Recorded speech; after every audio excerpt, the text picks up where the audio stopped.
सातबाराच्या बातमीपत्रात आपलं पुन्हा स्वागत। पन्हाळा तालुक्यातील कोतोली इथं नव्यानं स्थापन झालेल्या लोकसेवक नागरी सहकारी पतसंस्थेचं उद्घाटन उत्साहात पार पडलंय।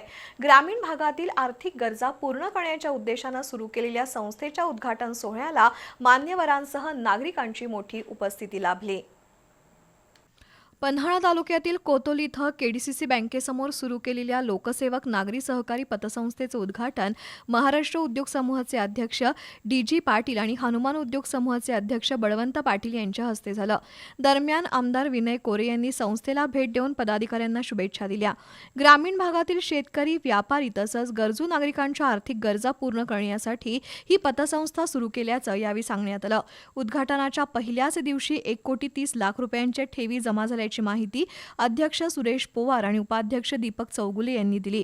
कार्यक्रमात मान्यवरांनी सहकार क्षेत्राचं महत्त्व अधोरेखित करत ग्रामीण भागात सुलभ कर्ज पुरवठा आणि बचतीची सवय निर्माण करण्यासाठी अशा संस्थांची गरज असल्याचं नमूद केलं।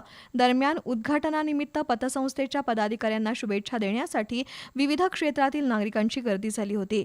यावेळी शंकर पाटील, सोपान पाटील, सज्जन पाटील, अनिल कंदुरकर, सरपंच वनिता पाटील, डॉक्टर स्नेहदीप चौगुले, संचालक मंडळ यांच्यासह विविध क्षेत्रातील मान्यवर उपस्थित होते।